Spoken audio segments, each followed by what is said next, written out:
What if the reason people ignore you isn't because you're weak? What if it's because you've trained them to? Think about it. The person who constantly explains themselves.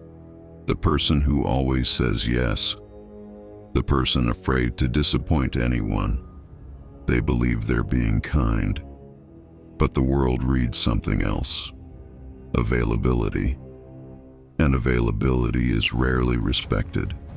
Most people spend years chasing admiration. Better clothes, more success, more achievements. Yet somehow, the louder they try to prove their value, the less valuable they seem. Why? Because respect isn't created by what you have. It's created by what you tolerate. Imagine two doors. One is always open. Anyone can walk in anytime. The other opens selectively. Not because it's arrogant, because it understands its worth. Which door feels more valuable? Human psychology works the same way.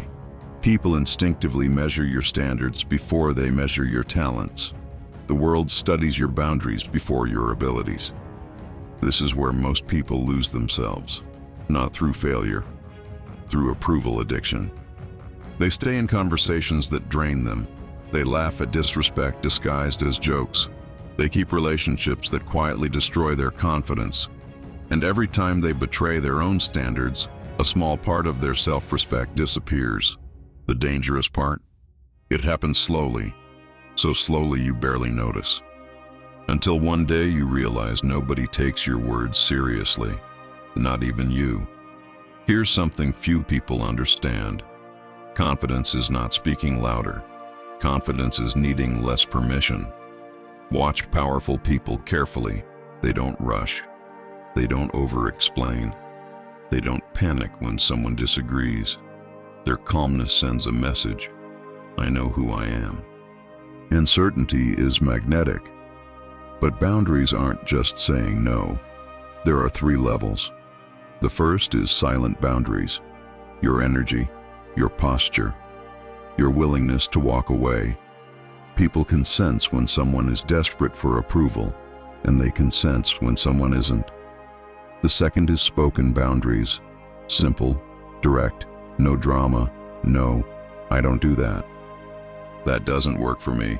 No essays, no apologies, no courtroom defense, just clarity. Because every unnecessary explanation weakens the message. And then comes the third level. Consequences. The level most people avoid, because it feels uncomfortable. But without consequences, boundaries become suggestions. If someone repeatedly disrespects you, distance becomes necessary. If someone keeps crossing the line, access becomes a privilege, not a right. That's not cruelty, that's self-respect. Here's the irony. The moment you stop trying to make everyone like you, more people respect you. The moment you stop chasing attention, your presence becomes stronger. Because people trust those who trust themselves. Self-respect is the price tag others read. So ask yourself, where in your life are you still negotiating your standards?